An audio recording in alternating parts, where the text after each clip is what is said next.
जुगाड रेसिपीमध्ये पाहणार आहोत अगदी कुरकुरीत आणि अशी लेयरची मेथीची मटरी अगदी भरपूर दिवस तुम्ही स्टोअर करून ठेवू शकता। चला तर साहित्य, गव्हाचे पीठ इथे 2 वाटी घेतलेला आहे, 1 वाटी मैदा, ज्या वाटीने मैदा घेतलेला आहे त्या वाटीने 2 वाटी गव्हाचे पीठ, 2 चम्मच सुजी, तळण्यासाठी तेल, अर्धी वाटी तूप, साठा बनवणार आहोत त्यासाठी, चवीनुसार मीठ, त्यानंतर इथे मेथी मी अर्धी पेंडी कट करून घेतलेली आहे, 1 चम्मच ओवा, गरम मसाला, हिंग, लाल तिखट, हळद, जिरे आणि काळी मिरी।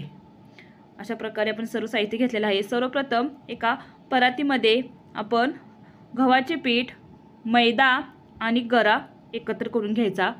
आता आपण मेथीला कडूपणा जाण्यासाठी तेलामध्ये थोडीशी परतून घेणार आहोत। थोडंसं मीठ टाकायचं जेणेकरून मेथीला पाणी सुटून मेथी छान शिजेल आणि यातील कडूपणा किंवा कच्चापणा निघून जातो। मेथी जी मटरी करणार आहोत ती कच्ची लागत नाही किंवा कडू लागत नाही त्यासाठी। आता आपण ह्या पिठामध्ये 1 चम्मच तूप घालणार आहोत।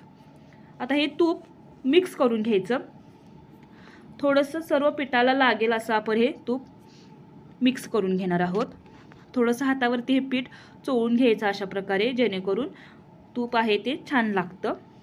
पाहू शकता अशा प्रकारे मुठीमध्ये पीठ घ्यायचं, कळतं आपल्याला तूप लागलेलं आहे।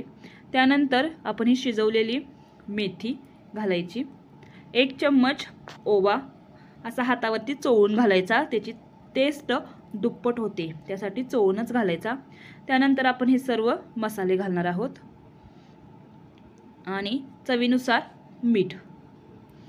आता हे पुन्हा हाताने मिक्स करून घ्यायचं,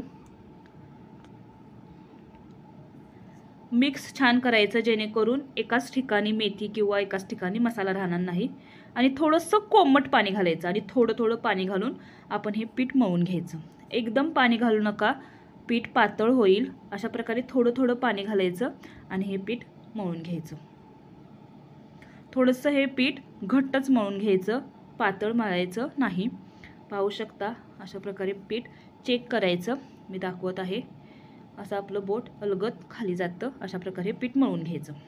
आता आपण साठा तयार करणार आहोत, त्यासाठी तुपामध्ये 1.5 चम्मच मी मैदा घातलेला आहे आणि हे मिक्स करून घ्यायचं। अशा प्रकारे आपण हा साठा तयार करून घेतलेला आहे। आता आपण एक मीडियम आकारचा गोळा घ्यायचा आणि लाटून घ्यायचा, पीठ वगैरे काही लावायचं नाही। अशा प्रकारे अगदी थोडासा पातळ होईल असा आपण हा लाटून घेणार आहोत। मोठी पोळी अशा प्रकारे लाटायची।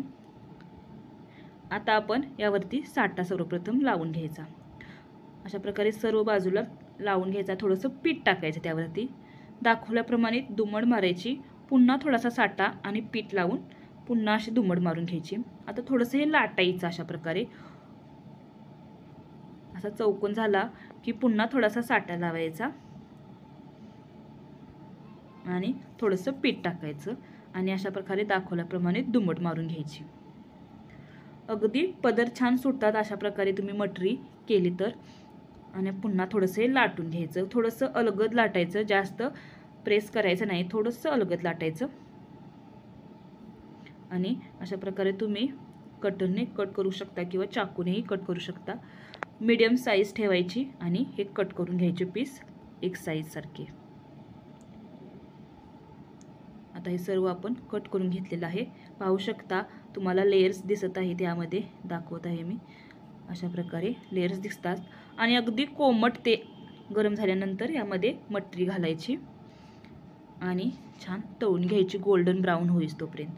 पाहू शकता लेयर्स दिसत आहेत आपल्या मटरीचे, अगदी कुरकुरीत ही मटरी तयार होते। तुम्ही स्टोअर करूनही ठेवू शकता। अशा प्रकारे आपली मटरी तयार आहे। आणि अशाच नवनवीन रेसिपीसाठी जुगाड रेसिपीला जरूर सबस्क्राईब करा। आणि ही मटरी स्टोअर करताना पॅकबंद डब्यामध्ये ठेवायची जेणेकरून मऊ होणार नाही। आणि जुगाड रेसिपीला अशाच नवनवीन रेसिपीसाठी जरूर सबस्क्राईब करा। धन्यवाद।